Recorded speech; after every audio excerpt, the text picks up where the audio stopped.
হারামজাদি, তোর এত বড় সাহস আমার বাবা আমার সামনে মাথায় কাপড় দিস? খোল খোল মাথার কাপড়, খোল খোল মাথার কাপড়।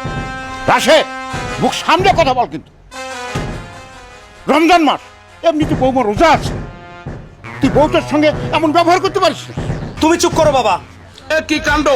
বউকে কেন বিপদের দিকে ঠেলে দিচ্ছেন স্বামী? এর কারণ জানতে হলে পুরো ভিডিওটিতে চোখ রাখুন। বোমা, আমি বাজারে যাচ্ছি, কি কি লাগবে বলো। বাবা তেমন কিছু লাগবে না, আপনি একটু ইফতারি নিয়েন আর কাঁচামরিচ। ওরে শালা হারামজাদি, আর কত বড় সাহস! ওই নীলনর্জর মতো আমার বাপের সামনে মাথায় কাপড় দিল। দাঁড়া শালা, ওর একদিন কি আছে আমার একদিন। চিন্তা করে দেখো, আর যদি কোনো কিছু লাগে তাহলে বলো, আমি কিন্তু গেলাম। আচ্ছা বাবা, কিছু লাগবে না, যান। আচ্ছা। হারামজাদি, হারামজাদি, তোর এত বড় সাহস আমার বাবা আমার সামনে মাথায় কাপড় দিস? খোল খোল মাথার কাপড়, খোল খোল মাথার কাপড়। এ বাবা মারছিস কেন? রাশেদ, মুখ সামনে কথা বল। কিন্তু রমজান মাস, এমনিতে বৌমা রোজা আছে, তুই বউটার সঙ্গে এমন ব্যবহার করতে পারিস না।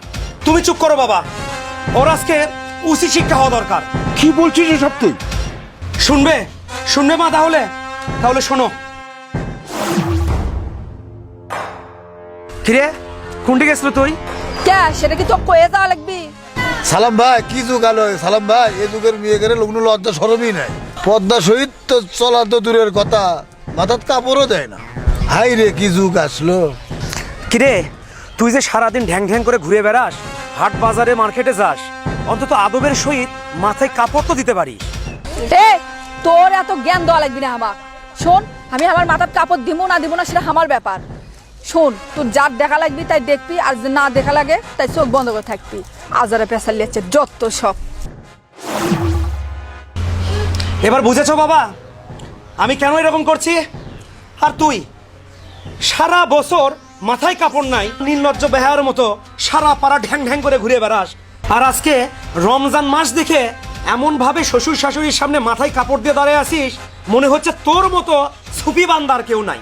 কে রে, 11 মাস সারা পাড়া ঢ্যাং ঢ্যাং করে ঘুরে বেড়াইছিস বেপর্দা হয়ে, আর আজকে রমজান মাস আসছে দেখে সুফি বান্দা হয়ে গেছো না?